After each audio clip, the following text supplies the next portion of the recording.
जय हिंद दोस्तों, मैं शुभम श्रीवास्तव आप सभी का फोर्ब्स के यूट्यूब चैनल पे स्वागत करता हूं। तो जैसा कि दोस्तों आपको पता चल रहा है कि इस पे हम सीटेट के मॉक टेस्ट को डिस्कस कर रहे हैं। आज हम मॉक टेस्ट 2 को जो है आपके सामने लाए हुए हैं। तो आज जो क्वेश्चन है पेपर 1 के क्वेश्चन है। तो पेपर 1 आज सिर्फ मैंने पेपर 1 के क्वेश्चन उठाए हैं, और जो आपका पेपर 7 जुलाई का हुआ था, तो कोशिश किया है कि जो 7 जुलाई में जितने भी क्वेश्चन आए थे सभी क्वेश्चन को मैं आज आपको करवा दूँ, ठीक है। पर हाँ, अगर ये क्लास कोई पेपर 2 का बच्चा भी देख रहा है तो भी कुछ वो न्यूमेरिकल चीज़ें यहाँ पे सीख सकता है। आज की क्लास के बाद फिर मैं आपको सेकंड जो वीडियो लाऊंगा वो पेपर 2 के लिए लेके आऊँगा, ठीक है। तो ऐसे अल्टरनेट रहेगा, एक दिन पेपर 1 एक दिन पेपर 2 का चलेगा। तो आज जो हम पेपर 1 के क्वेश्चन को डिस्कस करेंगे, तो ठीक है। तो बताया था मैंने आपको पेपर 1 और पेपर 2 दोनों डिस्कस करेंगे। आज जो क्वेश्चन होंगे वो पेपर 1 के क्वेश्चन होंगे हमारे पास। चलिए, तो देखिएगा सबसे पहला क्वेश्चन जो आपके सामने है, इस क्वेश्चन को आपको करना बताइए इसका जवाब क्या होगा। आपके सामने क्या लिखा है, 1 करोड़ जो है किसके बराबर होता है। आपके सामने जो क्वेश्चन लिखा हुआ है कि बताओ 1 करोड़ किसके बराबर होता है। तो याद रखिएगा कि अगर मैं आपसे पूछूं 1 करोड़ किसके बराबर होगा, 1 मिनट, तो जो एक इसका ऑप्शन क्या होगा, 1 करोड़ किसके बराबर होगा, वो होगा किसके, 10 मिलियन के बराबर होता है 1 करोड़। 10 मिलियन मतलब क्या हो गया हमारे पास 1 करोड़। तो 10 मिलियन मतलब क्या होगा, 10 मिलियन को क्या बोलते हैं हम, 1 करोड़ बोलते हैं, ठीक है। बाकी जरा सभी और भी ऑप्शन को देख लेते हैं कि बाकी और भी ऑप्शन क्या सही है इसमें। जैसे मान लो जो हमारे पास क्या क्वेश्चन दिया हुआ है, मान लो हमारे पास कि 1 बिलियन, ये दिख नहीं रहा होगा कलर आपको, 1 मिनट,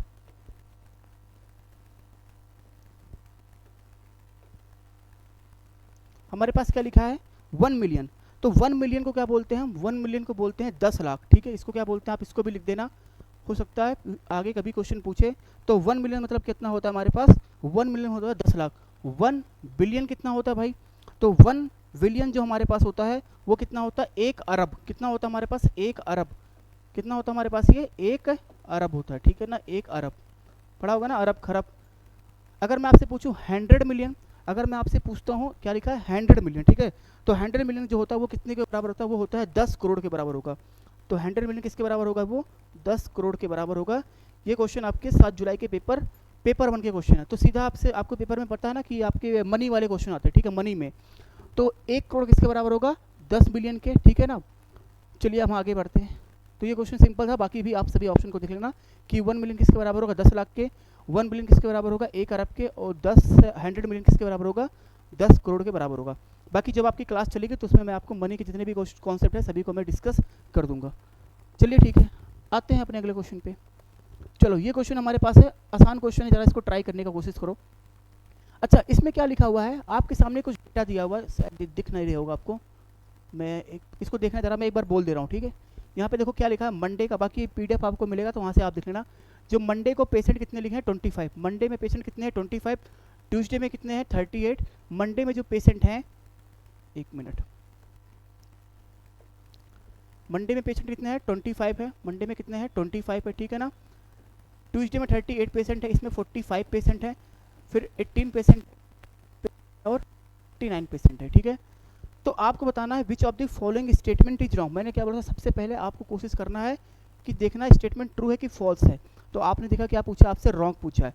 तो हमें निकालना क्या है, हमें ये निकालना है, हमें निकालना है पहला कि बताओ रेंज क्या होता है। देखिएगा, अगर आपको किसी का डेटा का रेंज निकालना होगा, किसी भी डेटा का अगर आपको रेंज निकालना होगा, तो बस आप ये देखोगे उसमें जो मैक्सिमम वैल्यू किसकी है, मैक्सिमम अधिकतम मान में से जो सबसे कम होगा उसकी वैल्यू को घटा दोगे तो आपको क्या मिलेगा, रेंज मिलेगा। तो अगर मुझे किसी का रेंज निकालना होगा, रेंज को हिंदी में बोलते हैं क्या, इसको बोलते हैं परिसर, ठीक है, परिसर या पसार बोलते हैं इसका। तो जो अगर मुझे रेंज निकालना होगा तो मैक्सिमम माइनस मिनिमम करोगे। अब इस डेटा में आपको सबसे मैक्सिमम वैल्यू क्या दिख रही है, तो कहोगे सर सबसे मैक्सिमम वैल्यू मुझे क्या दिख रही है, वो दिख रही है मुझे 45 दिख रही है, 45 लिखोगे। सबसे कम जो वैल्यू हमें दिखेगी, आपको सबसे कम वैल्यू इसमें क्या दिख रही है आपको, वो आपको कितना दिख रहा है 18 दिख रहा है। वो कितना दिख रहा है हमारे पास, वो 18 दिख रहा है।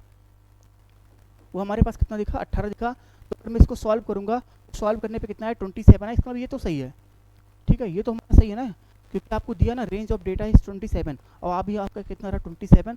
तो हमारा ये स्टेटमेंट तो सही है, पर हमें निकालना क्या है, रॉन्ग निकालना, हमें निकालना क्या है, रॉन्ग निकालना है। अब आगे देखो, आगे क्या लिखा है, on most of the days number of patient was more than 30।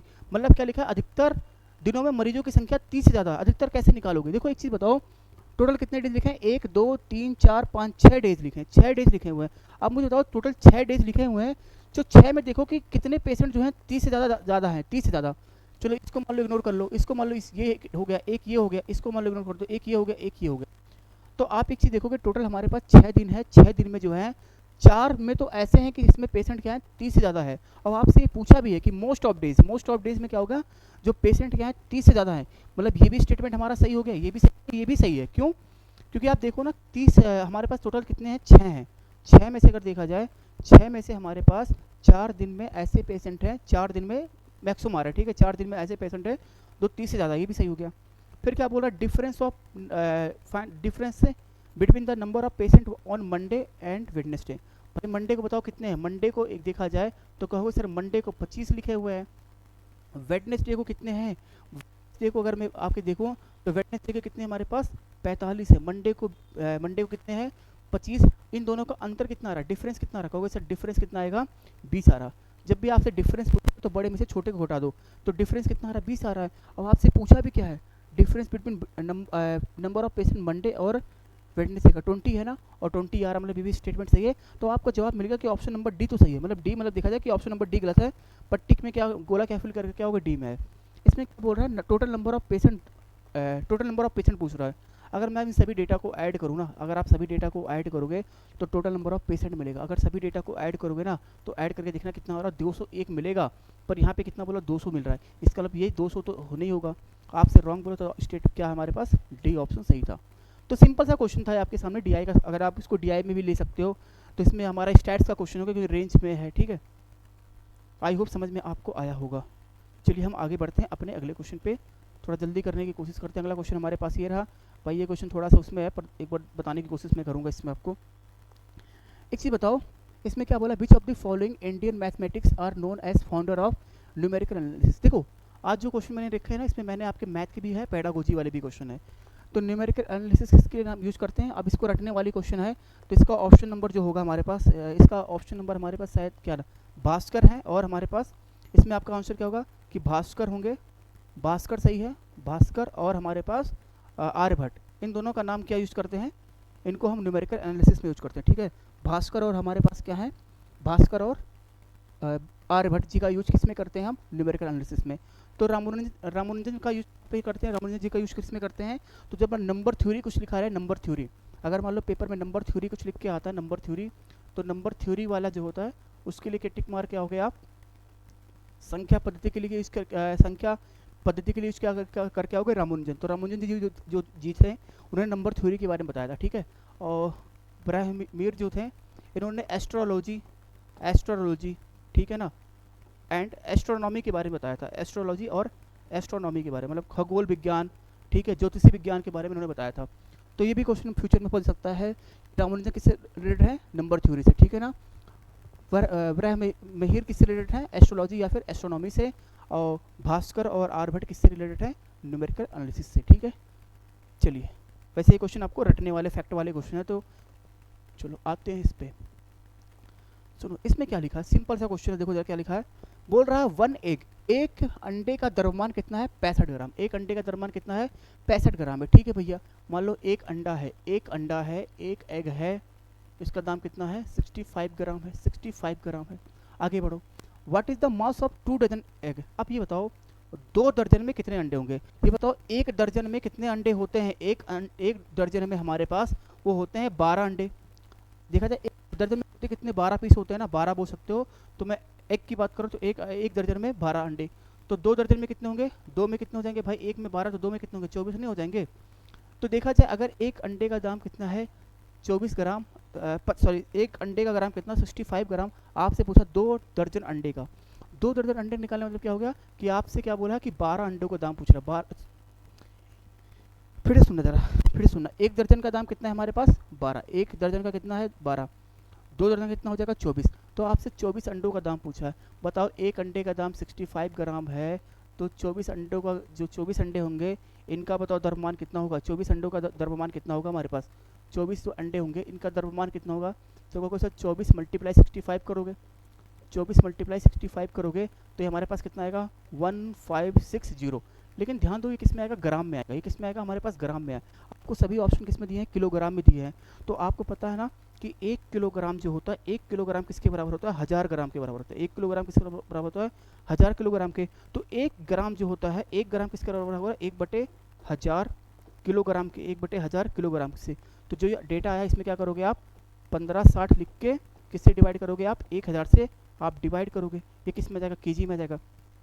0 से 0 खत्म, तो कितना आएगा ये 1.56 केजी आएगा। ऑप्शन नंबर हमारे पास क्या है, पहला सही है। ऑप्शन नंबर पहला सही है, ठीक है।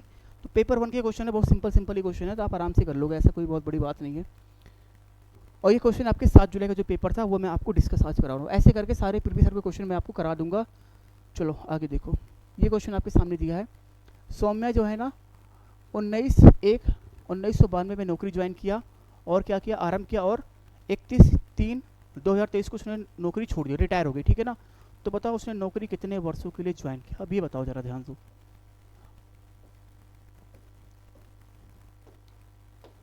क्या दिया हमारे पास, ये 13 तारीख पहला महीना 1990, इसको इसकी क्या थी, ज्वाइनिंग थी, ठीक है ना। छोड़ा कब उसने, 31 तारीख को तीसरा महीना 2023। पहली बात तो कोई टेंशन नहीं इसमें, इसमें बड़ा कुछ नहीं करोगे। सबसे पहले कहोगे सर एक चीज़ बताओ, यार ये कलर दिखता नहीं है इसमें, एक मिनट।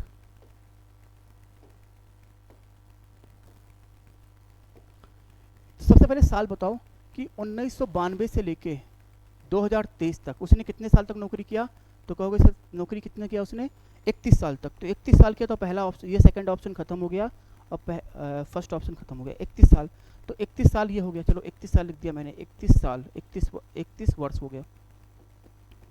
महीना कितना उसने लिया, महीना देखो क्या है, 1 से 3, मतलब इन महीने का अंतर करो कितना आएगा, 2 महीना, 2 मंथ आ गया, मंथ भी सेम ही दिया हुआ है। अब डेज काउंट कर लो भाई, डेज अगर काउंट करोगे कितना आएगा हमारे पास, ये 18 आएगा। तो कितना होगा 31 साल, मतलब क्या कुछ मत करना, बस क्या करोगे, इसमें से इसका अंतर ले लोगे, आपको क्या मिलेगा, साल का अंतर। इसमें से इसको घटाओ, क्या मिलेगा आपको, महीने का अंतर, ठीक है ना। 31 में से 13 घटाओ, क्या मिलेगा आपको, दिन का अंतर, दिन। तो कितना होगा ये, घटाओगे तो कितना आ गया, 18 दिन। तो कितना होगा इसका आंसर, डी होगा, ठीक है, डी। 31 साल 2 महीने 18 दिन, 31 साल 2 महीने 18 दिन, 31 साल 2 महीने और 18 दिन आ जाएगा, ठीक है। आगे बढ़ते हैं। ज्योमेट्री का क्वेश्चन दिया है, अच्छा क्वेश्चन दिया है। देखो जरा एक ही बताओ मुझे, एक चीज़ बताइएगा ज्योमेट्री का, थोड़ा सा पेपर वाले इतना ही पढ़ लोगे तो भी आपका काम हो जाएगा यहाँ से थोड़ा बहुत तो ज्योमेट्री से। क्योंकि अगर ये क्वेश्चन ऐसा ना कि रिपीट वाले क्वेश्चन होते हैं, इस टाइप वाले क्वेश्चन, पर डेटा चेंज कर देगा। सुनो जरा, अगर आप एक ट्रायंगल बनाओगे ना, याद रखना ट्रायंगल जब भी बनाओगे ना, तो ट्रायंगल में जो तीनों एंगल का सम होता है, मान लो ये एंगल ए है, ये मान लो एंगल बी है, ये मान लो एंगल सी है। तो मैं आपसे पूछूं angle A plus B plus C, तो तीनों एंगल का सम जो होता है ना भाई, वो कितना होता है, वो 180 डिग्री होता है। तो ट्रायंगल में तीनों एंगल का सम कितना होता है, 180 डिग्री होता है। अब मुझे बताओ, अगर मैं यहाँ पे एक चीज़ नोटिस करूँ, अब आप कहोगे सर यहाँ पे क्या दिया है, 2 एंगल दिया है, आपसे तीसरे एंगल की बात पूछ रहा है, तीसरे एंगल की बात पूछ रहा है। कुछ मत करोगे, मान लो आपको 2 एंगल दिया ना भाई, एक एंगल कितना दिया, 50 दिया है, दूसरा एंगल कितना दिया है, 30 दिया है, तीसरा मान लो x है, तीसरा मान लो मैंने क्या मान लिया, वो क्या है, x है। इसकी वैल्यू किसके बराबर आएगी, 180 के बराबर। क्यों, क्योंकि ट्रायंगल में सभी एंगल का सम कितना होगा, 180। अगर मैं इसको सॉल्व करूँ तो क्या हो जाएगा, 5 3 8, उधर होगा 180 में से क्या घटा दोगे, 80 को घटा दोगे, तो वैल्यू कितनी है इसका, 100 आ जाएगा, ठीक है ना। तो ऑप्शन क्या है हमारे पास, ऑप्शन ए है। बहुत सिंपल क्वेश्चन आते हैं, ठीक है ना। तो ज्योमेट्री का क्वेश्चन हो सकता है अगली बार वैल्यू को चेंज कर दे, तो सेम आपको यही कॉन्सेप्ट यूज करना है कि ट्रायंगल में सभी एंगल का सम कितना होता है, 180 डिग्री होता है। चलिए आते हैं अपने अगले क्वेश्चन पे। ये दिया है, अब जैसे आपके चैप्टर में मेंशन है यूनिट के बारे में, ठीक है, कि लेंथ की यूनिट क्या होती है, लेंथ के में काफ़ी यूनिट के बारे में पढ़ना है। तो जब ये चैप्टर कराएंगे तो हम वहाँ कराएंगे आपको कि कुछ लेंथ यूनिट लिखवा देंगे कि उसकी मीटर में क्या होती है, उसमें क्या होती है। अब जैसे यहाँ पे एक चीज़ लिखा हुआ है हेक्टोमीटर। अब एक चीज़ मैं सिखाता हूँ आपको, हेक्टोमीटर जो होता है, सुनना ज़रा ध्यान से। अब जैसे मैं आपसे पूछूँ कि एक हेक्टोमीटर जो होता है ना, इसका मतलब क्या होता है, ऐसे मतलब लिख दिया मैंने इसको हेक्टोमीटर, ठीक है ना। एक हेक्टो मैं लिख दे रहा हूँ HEC, एक हेक्टोमीटर जो होता है किसके बराबर होता है। इसको शॉर्टकट में क्या लिख सकते हैं, HM, ठीक है। इसको शॉर्टकट में क्या लिख दिया मैंने, HM लिख दिया, ठीक है ना। तो जो एक हेक्टोमीटर होता है भाई, वो किसके बराबर होता है, वो होता है 100 मीटर के बराबर होता है। 1 हेक्टोमीटर किसके बराबर होता है 100। इसको आप रट लो, ठीक है ना। बाकी जब मैं आपको क्लास कराऊंगा तो इसमें बहुत सारी जितने भी आपके सिलेबस में मेंशन यूनिट है ना, सभी को मैं लिखवा दूंगा। तो 1 हेक्टोमीटर किसके बराबर होता है 100 मीटर। जैसे आपको पता ना कि 1 किलोमीटर कितने मीटर के बराबर होता है 1 किलोमीटर 1000 मीटर के बराबर होता है। 1 किलोमीटर 1000 मीटर के बराबर होता है। वैसे अगर यहाँ पे मैं पूछूँ 1 हेक्टोमीटर, तो 1 हेक्टोमीटर किसके बराबर होगा 1 हेक्टोमीटर 100 मीटर के बराबर होगा। 1 हेक्टोमीटर 100 मीटर के बराबर होगा। उसके बाद क्या लिखा है डेक्टोमीटर, क्या लिखा है डेक्टो, एक इसका डेकोमीटर, एक डेकोमीटर, ठीक है। इसको शॉर्टकट में लिख सकते हो आप DAM, DAM, DAM, ठीक है ना। तो आपने देखा 10 का दम, 10 का दम, 10 का दम, दम दम दम आ रहा तो क्या होगा 10 लिख दो बस खाली, 10 मीटर, ठीक है। तो ये तो याद ही होगा डेक्टोमीटर, दम, दम क्या होगा 10 का दम, तो 10 मीटर। और इसके बाद अब एक चीज़ कहोगे सर आपने ये ऐसा क्यों क्यों क्यों, क्योंकि बोल रहा है इसको सॉल्व करो और आपको जवाब किसने देना मीटर में देना है। मुझे तो बताओ क्या लिखा है, ये 22 हेक्टोमीटर लिखा ना, और मुझे इसको मीटर में चेंज करना तो क्या करेंगे, क्योंकि सर 22 लिखेंगे और पता है हेक्टोमीटर को मीटर में चेंज करने के लिए इससे गुणा करोगे 100 लिख दोगे आप, ठीक है ना। तो ये कितना आएगा हमारे पास, ये कहोगे सर ये 2200 आएगा। ऐसे क्या लिखा है 8 डेक्टोमीटर, डेक्टो मतलब क्या होता है 10 से मल्टीप्लाई कर दोगे तो कितना आएगा भाई ये 80 आएगा। चुपचाप इनको ऐड कर दो, ऐड करो कितना आएगा 2280, क्या होगा ये मीटर होगा। ऑप्शन क्या होगा, ऑप्शन नंबर हमारे पास थर्ड सही है। ऑप्शन नंबर क्या है थर्ड सही है, ठीक है ना। और पिछले भी मॉक टेस्ट में मैंने कराया था उसमें 1000 करके दिया था, ठीक है। तो इसमें आपको क्या नाम है लेंथ की यूनिट दी है, मीटर में दिया रहेगा। तो डेक्टोमीटर क्या होता है, नैनोमीटर क्या होता है, ये सारा मैं आपको जब क्लास में कराऊंगा वहाँ पे कराएंगे। बाकी जैसे जैसे प्रीवियस में जो भी क्वेश्चन आएंगे वहाँ मैं आपको डिस्कस कर दूँगा। तो आगे से भूलना मत। डेकोमीटर तो क्या हो गया दम, 10 का दम मतलब 10 मीटर हो गया। हेक्टो क्या हो जाएगा 100 मीटर, हेक्टो कितना होगा 100 मीटर। चलते हैं अगले क्वेश्चन पे। चलो ये रेशियो का क्वेश्चन है, रेशियो का सिंपल सा कुछ सुनो जरा। ये क्या लिखा एक्स रेशियो कितना दिया है, पहले एक बार देखो निकालना क्या, ट्रू निकालना। सबसे पहले हाईलाइट करो सर ट्रू निकालना, ठीक है ट्रू निकालना, कोई टेंशन नहीं ट्रू ही निकालेंगे हम। एक चीज़ बताओ आपको क्या लिखा हुआ एक्स रेशियो वाई, जब भी इस तरीके से कहीं लिखा हुआ जैसे मान लो एक्स रेशियो वाई लिखा है ना, X ratio Y equal to क्या लिखा है पी रेशियो क्यू लिखा है ना। आप चाहो तो इसको फ्रैक्शन में कर दो, कैसे एक्स अपॉन वाई कर दो इक्वल टू क्या कर दो पी अपॉन क्यू कर दो, बस ये मान लो। अब आप एज्यूम कर लो, सुनो आप मान लो कि सर एक्स की वैल्यू कितनी है पी है और वाई की वैल्यू कितनी है क्यू है। एक्स की वैल्यू क्या मान लो पी और वाई की वैल्यू क्या है क्यू। बस ये मान के ना अब अपने चुपचाप अपने ऑप्शन पे आ जाओ। क्या लिखा है एक्स प्लस वाई प्लस, अब देखो आपको एक्स की वैल्यू पता है, एक्स की वैल्यू क्या होती है पी और वाई की वैल्यू आपने क्या निकाला क्यू। जरा देखो इसमें क्या दिया हुआ X plus Y ratio Y, X की वैल्यू आपने क्या माना पी, ठीक है ना। वाई की वैल्यू आपने क्या माना क्यू, वाई की वैल्यू क्या क्यू, क्या ये दोनों बराबर आ रहा है, जी सर बराबर आ रहा है। इसको सॉल्व करने पे ये आ रहा है, इसका मतलब ये सही है ट्रू है। इस पे आओ, अगर मैं x माइनस वाई करूँगा, एक्स माइनस वाई करूँगा, ठीक है ना, इसका मतलब ऑप्शन नंबर हमारा ए सही है। ऑप्शन नंबर अगर ए सही है तो देखो जरा ये ऑप्शन हटा दो। अब थोड़ा मैं ऑप्शन से करने की कोशिश करता हूँ, इसको हटा दो, इन दोनों को हटा दिया। अब मुझे बताओ इन दोनों को हटा दिया तो एक चीज़ बताओ 100% सुनो जरा, 100% आपका जो ऑप्शन है ना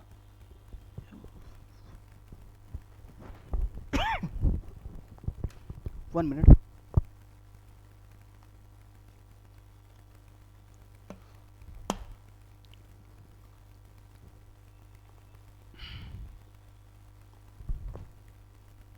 देखो जरा इसका मतलब देखो 100% ऑप्शन देखो ए इसमें भी आ रहा है, ए मतलब ए तो पहले सही है, तो ए को मैंने चेक कर लिया, बी को चेक ही मत करना क्योंकि बी सही, क्योंकि बी जो है फर्स्ट ऑप्शन में भी आ रहा है सेकंड भी ऑप्शन आ रहा है, ठीक है ना। इसका मतलब डी तो गलत होगा, क्यों भाई डी तो ऑप्शन में है, डी गलत होगा, ठीक है अभी मैं करके दिखा दूंगा पर डी गलत आ रहा है, ठीक है डी हमारे पास गलत आ रहा। अब आपको ए देखना और मतलब फर्स्ट रो फोर्थ में चेक करना कि आपका जवाब क्या सही है। आप सीधा सी को चेक कर लो ना, अगर सी सही है तो हमारा ऑप्शन नंबर डी सही हो जाएगा। सी क्या है भाई, ये देखो एक्स अपॉन वाई क्या लिखा है, एक्स रेशो पी बराबर है क्या वाई रेशो पी के। जरा देख लेते हैं भाई, इसमें डालो जरा एक्स की वैल्यू कितनी है भाई, एक्स की वैल्यू आपने कितना डाला है पी, ठीक है ना। ये कितना है पी अपॉन पी कितना मिलेगा आपको 1 मिलेगा कि नहीं मिलेगा, 1 मिलेगा। इधर डालो क्या मिलेगा वाई की वैल्यू कितनी है क्यू, और क्यू अपॉन क्यू कितना मिलेगा 1। L H S equal to R सारा मतलब हमारा ऑप्शन नंबर 4 तो सही है, 4 सही है, ठीक है 4 सही है। और डी चेक करोगे तो हो जाएगा, ठीक है। यहाँ हमारा काम है कि जैसे एक बार आपके लिए रिवीजन कराना मॉक टेस्ट के हिसाब से ही है ना, बाकी ये क्लास में तो कराऊंगा ही कराऊंगा, तो आपको वहाँ से क्लियर हो जाएगा। वैसे भी आप यहाँ पे एक्स की वैल्यू पी डालोगे ना, ये क्यू है बीच में माइनस दिया, वैसे भी गलत हो जाता, ठीक है। ये सही कब होता, अगर ये पहले लिखा होता ये बाद में लिखा होता फिर ये सही होता। तो एग्जाम में कोशिश करना कि आपको सब सॉल्व नहीं करना, आपको सबको सॉल्व नहीं करना, ठीक है ना। अब इसमें देखो जानते हो क्या सीन था, अगर आप सी को ही चेक कर लेते कि सी सही है कि नहीं, अगर सी को सही कर लेते तो फिर प्रॉब्लम होता ना, फिर आपको क्या नाम है, अगर सी सही होता, अगर सी सही होता तो ये गलत तो ये गलत हो जाता, फिर आपको क्या करना पड़ता है, आपका ऑप्शन हमारा क्या होता है, फिर किसी एक और चेक कर लो, बी या किसी एक को भी चेक कर सकते हो, ठीक है। चलिए आगे आते हैं। ये देखो कुछ है इस क्वेश्चन में, देखो कुछ है नहीं, फिर भी मैं आपको एक चीज़ सिखाऊंगा, बॉड माउस से क्वेश्चन पूछता है। अब एक चीज़ सुनना, पहली बात तो कुछ है, इसको क्या करोगे सर, ये 1 2 3 3 2 1 0। अब आपको पता है बॉड माउस रूल में क्या होता है, बॉड माउस रूल में जानते हो क्या होता है, सबसे पहले हम ब्रैकेट सॉल्व करते हैं, ऑफ सॉल्व करते हैं, फिर डिवीजन। अब यहाँ पे सबसे पहले डिवीजन के, सबसे पहले डिवीजन को सॉल्व करेंगे, ठीक है। डिवीजन को सॉल्व करने के लिए क्या लिखा, लास्ट में कितना 5 5 5 लिखा है ना, उसको नीचे कर दो आप, ये कर दो, ये 2 2 0, ठीक है, 2 2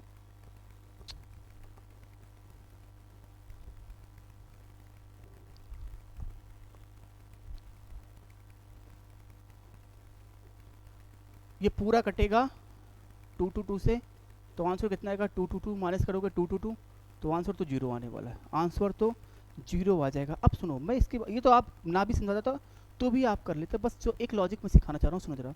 कहोगे सर थोड़ा मुझे प्रॉब्लम हो रही है कैलकुलेशन करने में, ठीक है, ये तो आपने चलो ठीक कर लिया तुरंत। सुनो जरा, मैं एक चीज़ सिखाना चाहता हूँ आपसे। मैंने एक चीज़ बताया था बच्चों को डिजिटल सम के बारे में, डिजिट सम के बारे में, ठीक है ना। तो जब भी बॉर्ड माउस में बहुत लंबे कैलकुलेशन होते हैं तो आप जल्दी कैसे करोगे, जब भी आपको बॉर्ड माउस में मिले ना, तो अगर आप जो भी डिजिट है ना, अगर उस डिजिट को ऐड कर रहे हो, ऐड करने पे अगर 9 9 मिल रहा है तो 9 को हटा दिया करो। जैसे सुनो जरा, सुनो मैं कहना क्या चाह रहा हूँ, क्या लिखा सबसे पहले, आप तो ये तो कर लोगे ना, यहाँ तक तो किसी को कोई दिक्कत है नहीं।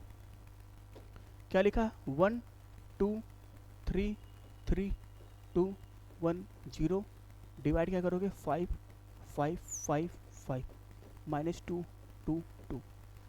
अब देखो मैं बता रहा हूँ कैसे आप जल्दी कैसे इसको और कर सकते हो, ध्यान देना, एक बार सुनने की कोशिश करना, अगर समझ में आए तो अच्छी बात है, नहीं तो फिर आप ऐसे भी कर सकते हो, बस एक बार सुनना मैं कहना क्या चाह रहा हूँ।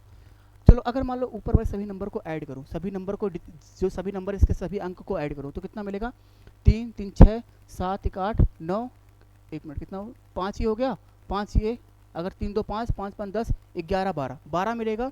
अब देखो 12 जो होता है ना, जब भी नंबर को आप ऐड करोगे तो कब तक ऐड करना, जब वो सिंगल डिजिट ना हो जाए। अगर मैं इन सभी को ऐड करूँगा तो कितना मिलेगा आपको, 12 मिलेगा। इन नंबर को ऐड करने पे क्या मिलेगा, 12। 12 में क्या हुआ, 2 नंबर फिर है, तो फिर क्या करोगे, 1 और 2 को दोबारा फिर ऐड करोगे, 1 और 2 को दोबारा ऐड करने पे क्या मिलेगा, 3 मिलेगा, ऊपर 3 लिख दोगे, बस ऐसे सुनो। नीचे कितने नंबर है, 5 है, 5 5 5 5 को 4 बार ऐड करने पे कितना मिलेगा आपको, 20 मिलेगा, 5 को 4 ऐड करने पे 20 मिलेगा। अब 20 में क्या लिखा है, 2 लिखा है, 0 लिखा है, तो 2 + 0 क्या मिलेगा आपको, 2 ही मिलेगा, तो 2 लिखो।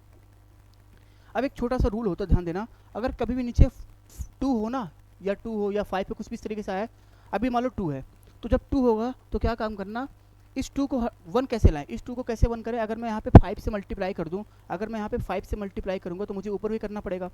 कहोगे यस सर क्यों, क्योंकि 2 × 5 कितना मिलेगा, 10 मिलेगा, और फिर क्या आएगा, जो 10 आएगा 1 + 0 क्या मिलेगा, 1 मिलेगा, तो मुझे नीचे 1 बनाना पड़ता है, ठीक है, नीचे मुझे 1 बनाना पड़ता है। अब जैसे ही वो 1 बन गया ना, इसको भूल जाओ, इसको भूल जाओ, ऊपर कितना है 15, और 15 क्या होता है 1 + 5, तो कितना मिलेगा 6 मिलेगा, ये 6 आ गया, ये 6 लिखो, माइनस करोगे। अब अगर इसको ऐड करो कितना मिलेगा, 2 2 2 + 2 4 2 6 6, और घटाने पे कितना आया, 0 आया, तो आपका ऑप्शन क्या होगा, बी होगा। थोड़ा सा एडवांस लेवल का था जैसे, लेकिन एक बार समझने की कोशिश करो, बाकी मैं क्लास में आपको वैसे भी समझाऊंगा, ठीक है ना। पर अगर आपको समझ में आया तो अच्छी बात है, नहीं समझ में आया तो कोई बात नहीं, आप ऐसे करो, जब भी इस टाइप से क्वेश्चन आएगा मैं आपको ऐसे भी सिखाऊंगा और आपको ऐसे भी सिखाऊंगा, ठीक है ना। तो 3-4 मॉक टेस्ट में आपको एक तरीका समझ में आ जाएगा। और जैसे प्रॉब्लम क्या होगी, जैसे बच्चों को यहाँ पे डिवाइड करने में, अब अगर आप कर पाओ तो अच्छी बात है, आप ऐसे भी कर लो और हो भी जाएगा इस तरीके से, ठीक है। नहीं तो फिर आप, एक लॉजिक ये भी है, इससे भी हम कर सकते हैं, ठीक है, कि कोई भी कैलकुलेशन हो उसको हम जल्दी सॉल्व कैसे कर सकते हैं। जल्दी बढ़ते हैं अगले क्वेश्चन। ऑल पॉजिटिव इंटीजर, भाई ये बताओ इसका क्या होगा, इसका आंसर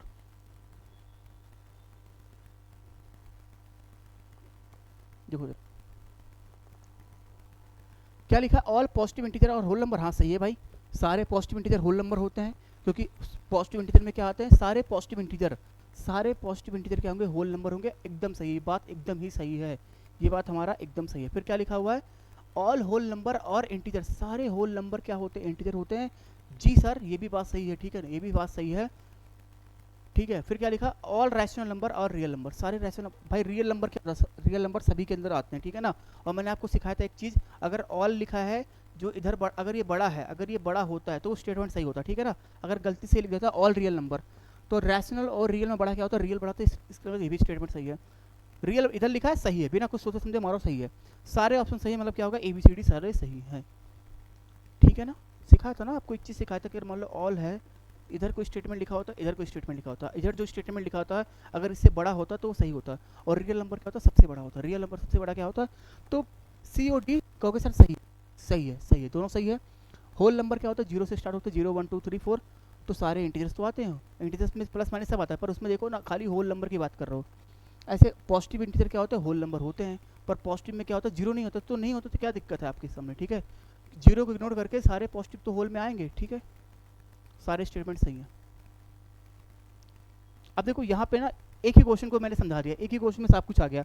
जब मैं आपको पढ़ाया था तो आपको पॉजिटिव के बारे में अलग बताया था, होल के बारे में अलग बताया था। अब एग्जामिनर ने एक से आपसे सब कुछ एक साथ पूछ लिया, आपसे सब कुछ एक साथ पूछ लिया, ठीक है। चलिए करोगे इस क्वेश्चन को, भाई इसको कर क्या करें। 12,000 पिछले क्लास में भी शायद कराया था, 12,000 क्या लिखोगे, 12 लिखोगे, सीधा मैं ऐड कर दूँ, 1000 में कितने जीरो होते, 3 जीरो, 3 जीरो डाल दो, बस काम खत्म, 3 जीरो, ठीक है ना। 1300 तो क्या लिखो, 100 में कितने जीरो, 3 जीरो, 3 1 लिखो, ठीक है ना। 2 टेंस, 10 मतलब क्या होगा 10, तो 1 जीरो 2, चुपचाप इनको ऐड कर दो भाई।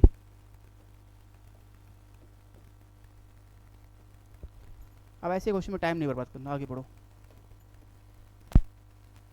ये क्वेश्चन अच्छा है पर थोड़ा सा लॉजिक लगाओगे तो कर पाओगे। जान तो क्या है इसमें, बोल रहा है मिसिंग नंबर क्या है।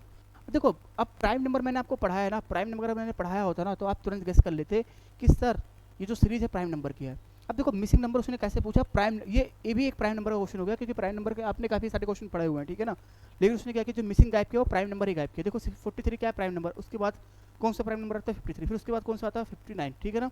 उसके बाद कौन सा प्राइम नंबर आएगा 61 आएगा, 61 के बाद क्या आएगा 67 आएगा, ठीक है। तो जो मिसिंग है ना वो प्राइम नंबर, ये जो सीरीज है ये कौन सा है, प्राइम नंबर मिसिंग सीरीज है, ये क्या है, प्राइम नंबर मिसिंग सीरीज है ये, ठीक है, प्राइम नंबर मिसिंग सीरीज है। तो ऑप्शन नंबर क्या होगा, ए सही था, 61 आएगा, ठीक है। तो सीरीज बना के देगा, प्राइम नंबर गायब कर, यहाँ पे प्राइम नंबर गायब किया, 61 प्राइम नंबर गायब किया, ठीक है। चलिए आगे बढ़ते हैं। ये बताओ यार क्या दिया, राजू ने एक तारपीन तेल लिया, एक तारपीन ले ली, ठीक है भाई ले लिया, तारपीन तेल लिया किसमें 5 कंटेनर में, और हर एक का साइज कितना है 20 साइज का है। भाई उसने क्या लिया 5 कंटेनर लिया, क्या लिया, राजू है, राजू के पास प्रत्येक 20 लीटर वाले 5, अच्छा ठीक है, राजू के पास 5 कंटेनर है, राजू के पास 5 कंटेनर, हर एक कंटेनर कितने का 20 लीटर का है। तो अगर मैं देखूँ 20 लीटर का है, तो अगर मैं सभी को, भाई 5 कंटेनर हैं, हर एक कितने का 20 लीटर का है, तो राजू के पास कितने तारपीन तेल हैं, कहोगे सर 100 लीटर तारपीन तेल होंगे ना, 100 लीटर तारपीन तेल होंगे। अब उसने क्या किया ना, उसने 10 कैन को 5 लीटर में, 10 कैन को 5 लीटर में, 10 कैन, भाई 10 कैन लिया 5 लीटर में डाला, तो कितने लीटर डाल दिया उसने, 50 लीटर, 50 लीटर डाल दिया। फिर क्या लिया उसने, 10 कैन लिया, 10 कैन लिया कितने का 2 लीटर का, तो कितना डाला उसने 20 डाला, 20 लीटर डाल दिया, ठीक है ना।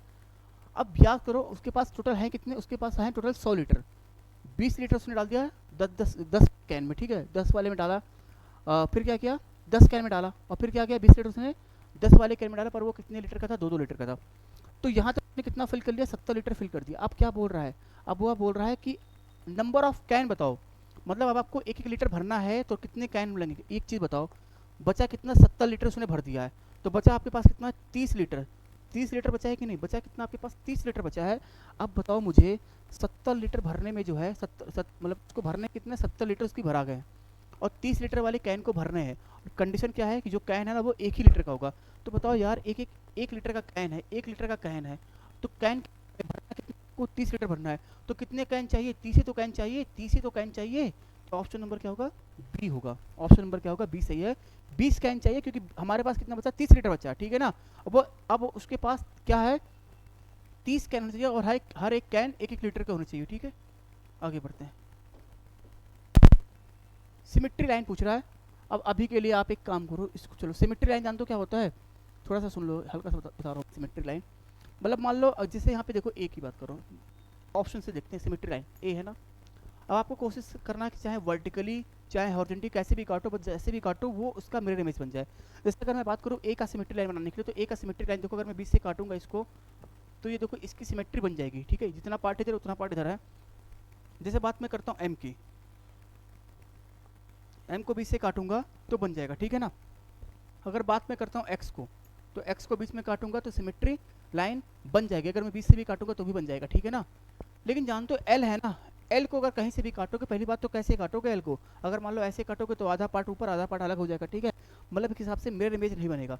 तो सिमेट्री लाइन किसकी नहीं होती है, नो सिमेट्री लाइन किसकी होगी, एल की होगी। ये इसकी सिमेट्री लाइन आप बना नहीं पाओगे। बाकी ए की सिमेट्री लाइन बन सकती है। ए में कितनी सिमेट्री लाइन है, 1 है, ठीक है। एम में कितने 1 है, एक्स में कितने 2 हैं, ठीक है। एल में कोई भी सिमेट्री लाइन नहीं है, नो सिमेट्री लाइन है। इस तरीके से नो सिमेट्री लाइन, नो मतलब कोई नहीं, ठीक है ना। आगे बढ़ो, करो इसको करो। बोल रहा है यहाँ पे क्या आएगा, बोल रहा भाई यहाँ पे क्या आएगा, यहाँ पे क्या आएगा, स्टार को निकालना। देखो एक चीज़ बताता हूँ, एक चीज़ सिखाता हूँ मैं आपको, आप कर लोगे आराम से, कोई दिक्कत नहीं। कि सर एक काम करें, एक जगह यहाँ पे एक बार 1 पुट करके चेक करें, फिर मल्टीप्लाई करेंगे क्या इसके बराबर आ रहा है। अगर इसके बराबर आएगा तो आंसर होगा। आप ऐसे बार बार चेक करोगे। पर मैंने आपसे बोला एक चीज़ समझ रहा, आपको बार बार चेक कर, जो भी स्टार है ना वो क्या होगा, सिंगल डिजिट होगा। वो स्टार क्या होगा, हमेशा सिंगल डिजिट होगा। एक स्टार क्या होगा, सिंगल डिजिट होगा। अब यहाँ पे देखो आप इस तरीके से कर सकते हो, बार बार ऑप्शन पुट करके कर सकते हो, ठीक है ना। आप इसको चेक करो, अगर आ रहा तो ये ऑप्शन होगा, नहीं फिर क्या करोगे, बीच में 2 डाल के पुट करोगे, फिर 4 डाल के पुट करोगे। तो प्रॉब्लम होता है कि आपको ऑप्शन चेक करना पड़ेगा, ठीक है। कम से कम 3 ऑप्शन चेक करना पड़ा। मान लो 5 हो तो फिर तो दिक्कत हो जाएगी ना आपको। तो सुनना, जो मैं आपको एक चीज़ सिखाने जा रहा हूँ, सुनो ध्यान से। मान लो बीच में क्या लिखा है, एक्स लिखा, ध्यान देना, एक बार ध्यान से समझोगे क्या आएगा, 2 मल्टीप्लाई 1 2 2 3। देखो अगर मैं आपका कुछ सेकंड बचा लिया तो समझ लो बहुत, वो टाइम आप कहीं और जगह स्पेंड कर पाओगे, ठीक है। नो डाउट इस क्वेश्चन आसान है, आप कर लो जाओगे, पर जो तरीका सिखाया जा रहा है आप उससे करोगे तो और जल्दी कर ले जाओगे। अभी मैं आपको एक चीज़ सिखाता है, डिजिट सम। अभी सिखाया था डिजिट सम का मल्टीप्लाई करना। आप एक काम करो, इधर क्या नंबर लिखा है आपके सामने, इधर जो नंबर लिखा है वो क्या लिखा है, 9 लिखा है, 2 लिखा है, 4 लिखा है, 9 लिखा है, 6 लिखा है। ध्यान देना, बस शांति से सुनना एक बार, इसको ध्यान देना आप। क्योंकि सर जहाँ जहाँ मुझे 9 दिख रहा हटाओ, 9 दिख रहा हटाओ, 9 दिख रहा हटाओ, हटा दिया। अब इन सभी को अगर ऐड करूँ, 6 4 10 2 12, 12 आया, लेकिन आपको तब तक ऐड करना था वो सिंगल ना हो जाए। तो 12 में जब फिर से 1 2 को ऐड करो कितना मिलेगा, 3। मतलब इस सभी को सॉल्व करने पे कितना आएगा आपको, 3 आएगा। इन सभी को सॉल्व करने पे भाई कितना आएगा, 3। मतलब एक बात तो समझ में आ गई कि सर जो राइट साइड वाला है वो 3 आएगा, राइट साइड वाला 3 आएगा। अब देखो जब भी हम डिजिट सम का कॉन्सेप्ट यूज करेंगे ना, तो जो डिजिट लेफ्ट में आएगी वही राइट में आएगी। अब जरा इधर सॉल्व करके देखते हैं। 7 और 2 9 हटा दो, 7 और 2 हटा दो, आपको क्या मिलेगा, एक्स मिलेगा, एक्स मिलेगा, ठीक है ना। 3 2 5 1 6, 3 2 5 1 6 मिलेगा, 6 मिलेगा कि नहीं मिलेगा, 3 2 5 1 6। अब मुझे बताओ यहाँ पे x की वैल्यू क्या डाल दे जिससे दोनों का मल्टीप्लाई करने पे जो भी नंबर आए वो क्या हो जाए, 3 के बराबर हो जाए। वो अब यहाँ पे देखो 1 डालना आपके लिए आसान है, क्यों, 1 डालोगे 6 3 के बराबर नहीं होने वाला है, 2 डालोगे 12। लेकिन अब अच्छा यहाँ पे एक प्रॉब्लम फेल हो जाएगी, चलो अच्छा जरा देखते हैं। चलो ठीक है, यहाँ पे एक प्रॉब्लम ये हो रहा है कि मतलब 12 डाला तो ये क्या हो जाएगा, 3000। चलो ठीक है, अगर मान लो 4 डाला तो क्या होगा, 6 4 तो 24 नहीं होगा। मतलब ये ऑप्शन तो नहीं होगा, ये नहीं होगा। अब ऑप्शन नंबर बी बचा हमारे पास और ऑप्शन नंबर डी बचा, ठीक है। जैसे मान लो आप अब इसमें जैसे 2 ऑप्शन मिल गया मेरे को, पर कोई टेंशन नहीं, या तो बी होगा या फिर डी होगा, या फिर बी होगा या फिर डी होगा। अगर मैंने यहाँ पे 2 डाला ना तो 2 + 6 कितना होगा, 12 होगा। तो ये हो सकता है, लेकिन अगर 5 भी डालोगा ना तो 5 + 6 कितना होगा, 30 होगा, तो भी सकता है। लेकिन जान तो इस केस में आपको खाली क्या करना, किसी एक को चेक करो। तो आप अगर यहाँ पे 2 डाल के देखो क्या इससे गुणा करने पे आएगा। अब भाई आपके पास 2 ऑप्शन मिला ना, या तो आप ये डाल के देख लो या फिर आप ये डाल के देखो। तो अगर मैं 722 को गुणा कर लूँ किससे, 123 से, क्या आएगा ये जरा देखते हैं।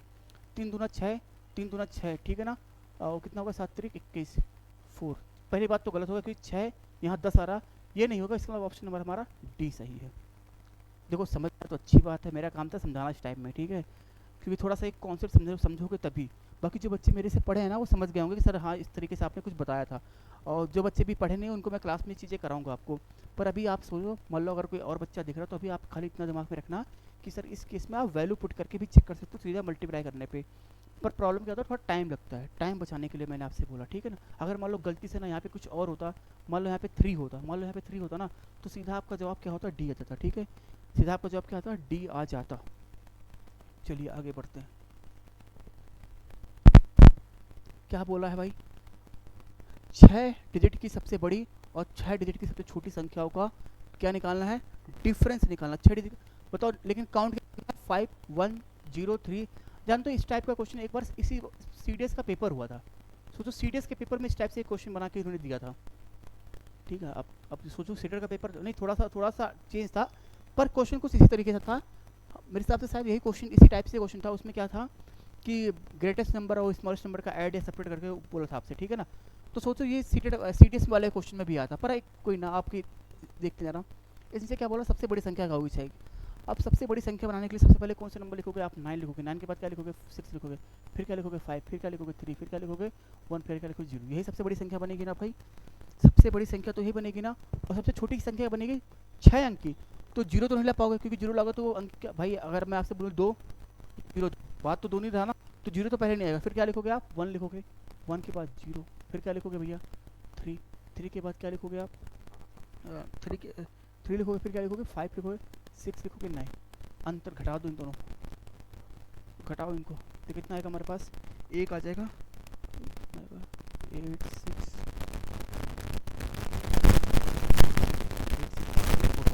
Option number 8617, option number A सही था, ठीक है। ऑप्शन नंबर हमारा 8 सही था। ये तो डी तो वैसे क्योंकि 9 में से कुछ घटाओगे तो 8 ही में ही आएगा, 8 में आएगा, ठीक है। तो 861741, 861741 ये होगा सही। देखो आसान है काफ़ी क्वेश्चन, ऐसा कुछ है नहीं। ये ज़रा बताओ, अब ये कुछ मैंने उठाए हुए हैं आपके, क्या नाम है, पेडागोजी। तो ये पेडागोजी क्वेश्चन उठाया ना, हमारे यहाँ पे पढ़ाते हैं पेडागोजी। तो पर अभी मैं आप जानबूझ के क्वेश्चन यहाँ पे उठा ली, जिससे आपको एक जब पीडीएफ मिले तो आप वहाँ से रिवाइज कर लेना, ठीक है। यहाँ पे क्या लिखा हुआ, गणित की एक परीक्षा में विद्यार्थी में व्यक्तिगत भिन्नता की पहचान के लिए निम्नलिखित में से कौन सी आकलन तकनीक उपयुक्त नहीं होगी, ठीक है ना। अब देखो एक चीज़ बताओ, जब भी आप किसी चीज़ को मैथ में सॉल्व करते हो ना, सबसे पहले देखो इसका फॉर्मेशन क्या है, ठीक है, सब कुछ चेक करते हो, उसके लास्ट में करते हो सबमिट करते हो लास्ट में। तो उसने क्या बोला है, टेक्निक यूज नहीं होगी, तो इसका ऑप्शन क्या होगा, ए होगा पहला, ठीक है।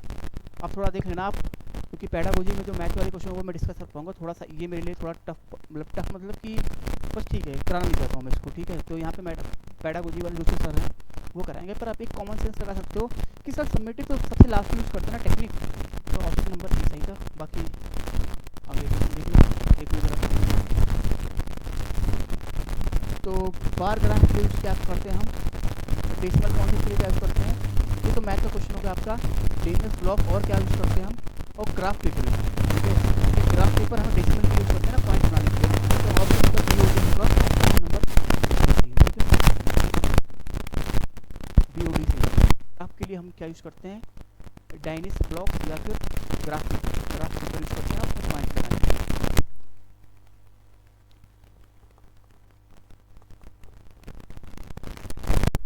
चलो आगे बढ़ते हैं, आगे आ जाओ। अच्छा एक चीज़ बताओ, इस जो क्वेश्चन लिखा है एक बार ध्यान से पढ़ना, मैं समझा रहा हूँ क्या लिखा है, कुछ है नहीं, एक बार सुनो, शांति सुनो, कुछ है नहीं इस क्वेश्चन में। एक चीज़ ज़रा देखो, इधर आते हैं, एक चीज़ सुनो ज़रा। मान लो मैं आपसे बोलूँ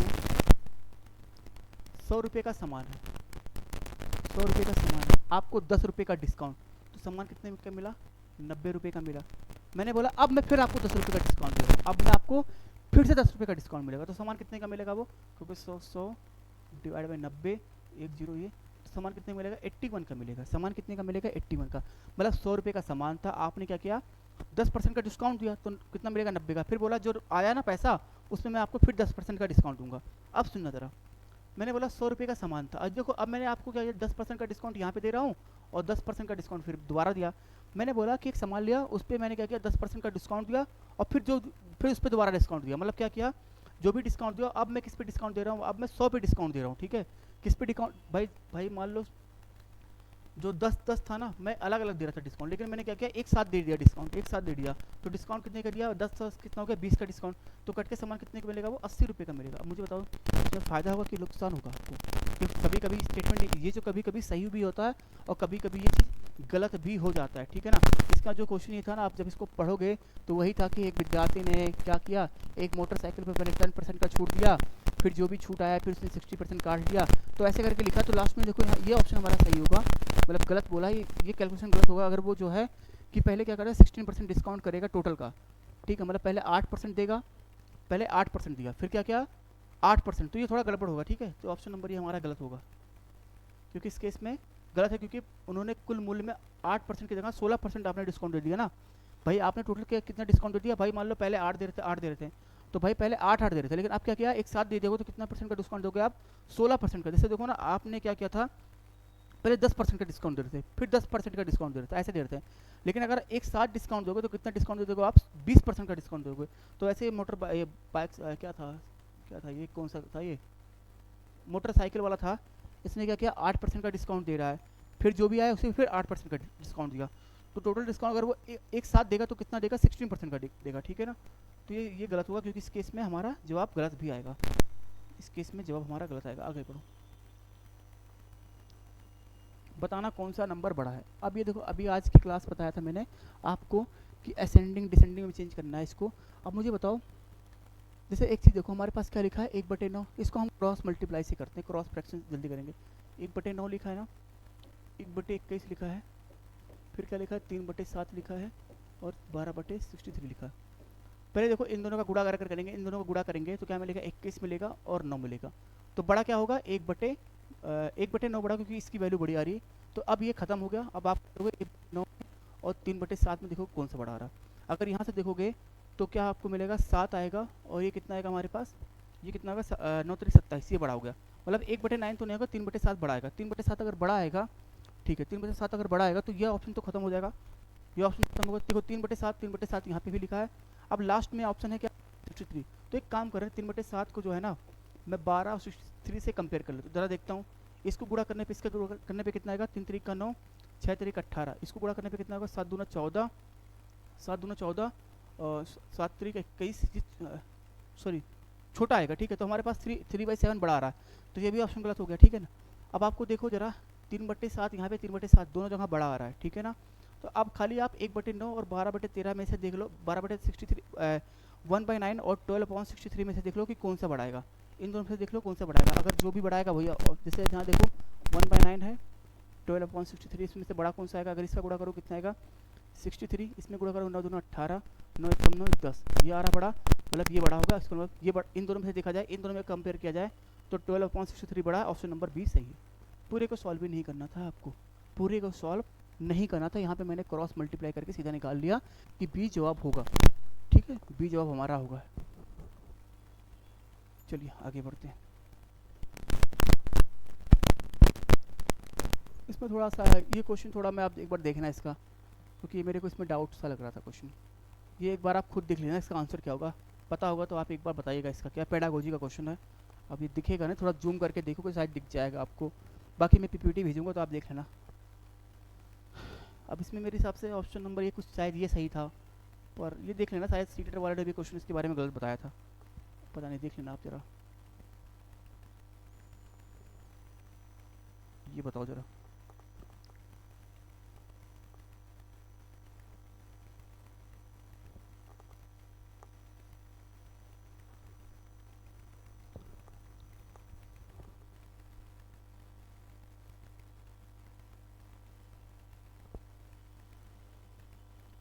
ठीक है, ये भी क्वेश्चन आपका पेडागोजी का, आप देख लेना। इसका आंसर मैं लिख दे रहा हूँ कि ए और सी होगा, ठीक है, इसका आंसर ए और सी होगा। पेडागोजी वाले क्वेश्चन तो मैं बस खाली यहाँ पे करा दे रहा हूँ, आप एक बार देखना, समझ में आएगा तो ठीक है। देखो यहाँ पे एक बार चलो पढ़ने की कोशिश करते हैं एक बार, या अनौपचारिक, सॉरी आप एक बार इसको खुद देख लेना, ठीक है। मैं यहाँ पे अभी खाली इसका फाइनल आंसर बता दे रहा हूँ कि इसका आंसर नंबर ए और सी सही है, ठीक है, ए और सी, तो ए भी सही है और सी भी है, ओके। बाकी आपके पेडागोजी जो सर हैं वो करवाएंगे आपको, पेडागोजी जो है यहाँ पे एक दूसरे सर हैं वो पेडागोजी पढ़ाते हैं, ठीक है। चलिए आगे बढ़ते हैं। तो बस खाली मैंने जानबूझ के क्वेश्चन डाल दिया है, अगर आप कहो तो आगे भी कंटिन्यू करके डाल देंगे, नहीं तो फिर मैं नहीं डालूंगा। चलो ये बताओ, ये तो शायद मैं बता दूँ आपको,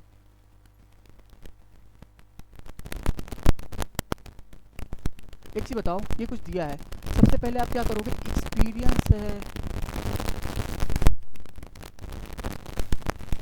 हाँ देखो देखो यहाँ पे सबसे पहले क्या लोगे आप, अनुभव लोगे, अनुभव के बाद क्या करोगे आप, बोलचाल की भाषा, बोलचाल की भाषा, उसके बाद हमारे पास क्या होगा, चित्र, उसके बाद क्या लिखोगे, लिखित चीज़। ये कुछ ये नेशनल करिकुलम फ्रेमवर्क का था, तो उसमें सीधा ऑप्शन देते सबसे पहले क्या होता है हमारे पास, सबसे पहले हमारे पास क्या आएगा, एक्सपीरियंस, एक्सपीरियंस के बाद स्पोकन लैंग्वेज, उसके बाद पिक्चर, उसके बाद क्या होगा, रिटन सिंबल। ठीक है, तो ऑप्शन नंबर हमारे पास डी सही होगा।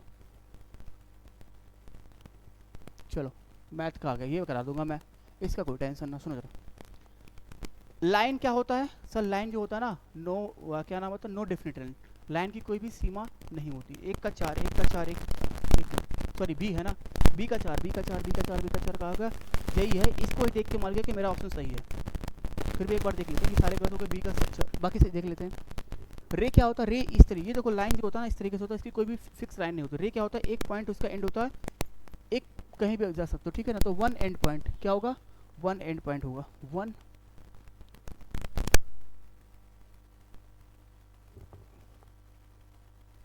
एक मिनट जरा यार, ये क्वेश्चन क्या,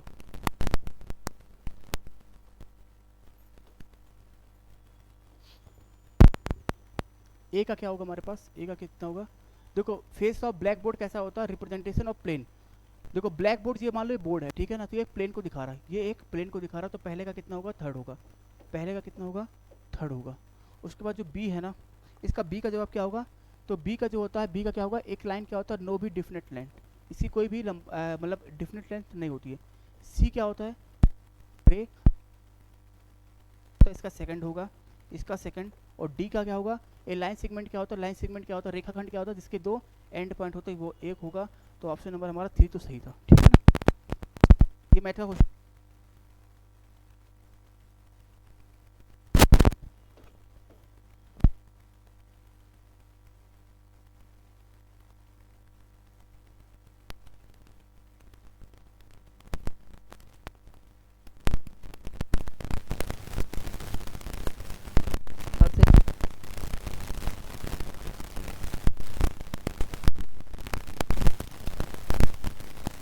the concept of integer needs to be developed before the concept of, नहीं पहले मल्टीप्लिकेशन डिवीजन फिर क्या था, इंटीजर। तो ऑप्शन नंबर ये सेकंड। देखो मैंने आपको पढ़ाया था, सबसे पहले आपको नंबर ऑफ सिखाया था, फिर लास्ट में मैंने आपको इंटीजर पढ़ाया था, ठीक है। तो क्या बोलता है कि जो इंटीजर होता है ना, वो मल्टीप्लिकेशन से पहले आता नहीं, पहले मल्टीप्लिकेशन के साथ, फिर आपने डिवीजन के साथ, फिर पाँच में आपका इंटीजर। तो ऑप्शन नंबर हमारा ये भी गलत है। अगर ये गलत होगा, ये ऑप्शन गलत होगा, आपको मिलेगा, बाकी बी और सी सही है।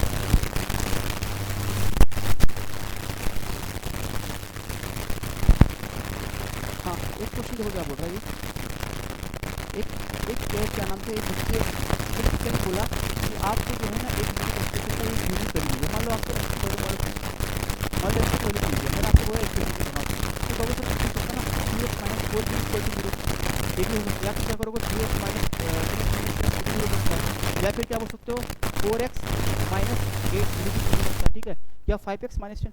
मतलब अगर मैं आपको एक यूनिक वैल्यू दे दूंगा, आपसे पूछूं इक्वेशन बनाने के लिए, तो आप कितने भी इक्वेशन बना सकते हो। इसका क्या होगा, यहाँ पे क्या होगा, many solution, many equation, sorry many equation. अगर आपको मैं एक इक्वेशन दूंगा तो आप इसके कई सारे सोल्यूशन, कई सारे इक्वेशन बना सकते हो, ठीक है। आगे आओ, ये देख लेना भाई, इसका क्वेश्चन मैं इसका टिक बता रहा हूँ मैं आपको।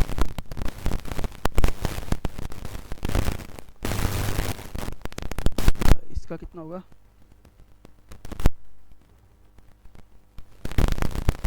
ऑप्शन नंबर ये शायद 4 सही है, ठीक है, 4 सही है।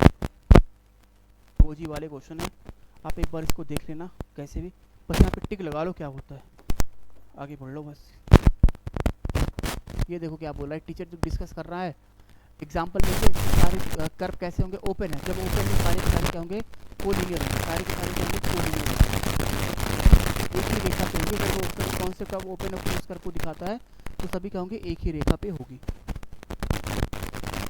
इसका आंसर क्या है, ठीक है। अगर तो नेशनल करिकुलम फ्रेमवर्क से क्वेश्चन आते हैं, पैडागोजी जो आपको पढ़ाएंगे सर, वो आपको सब पढ़ाएंगे, ठीक है ना, वो पढ़ाएंगे। तो ऑप्शन नंबर क्या होगा, 4 होगा।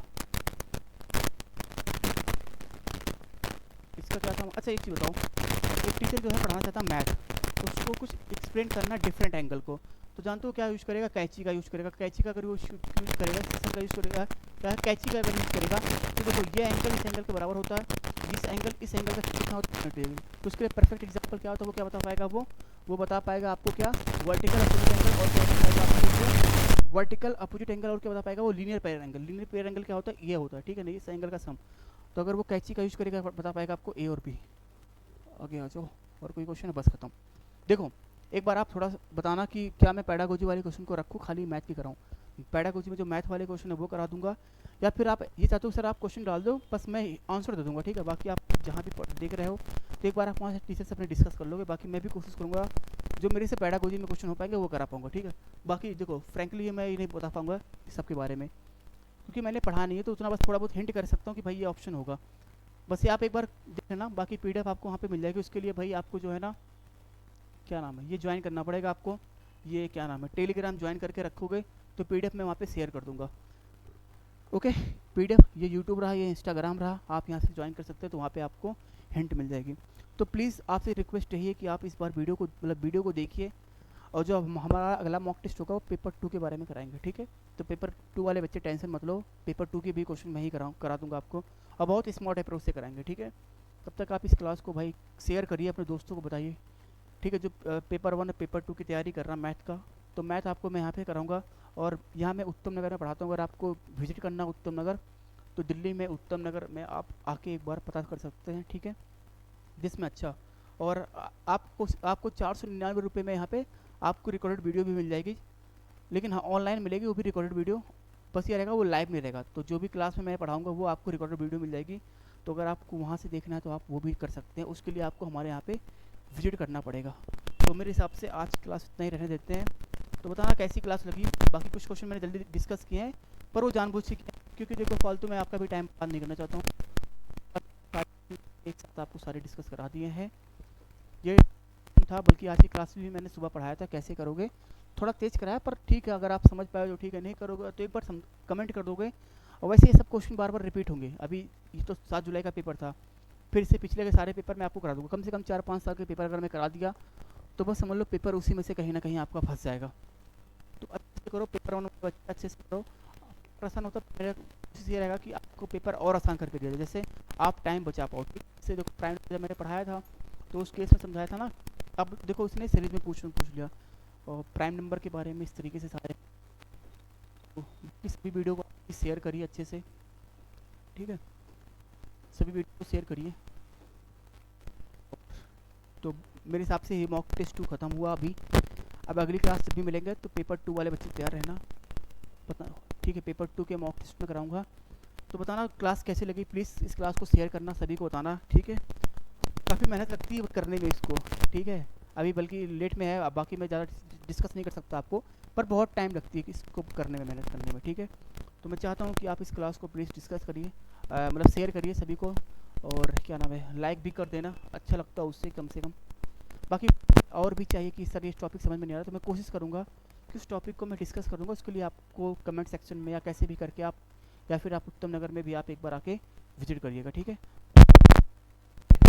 और आज नवरात्रि है, तो आप सभी को नवरात्रि की हार्दिक शुभकामनाएं।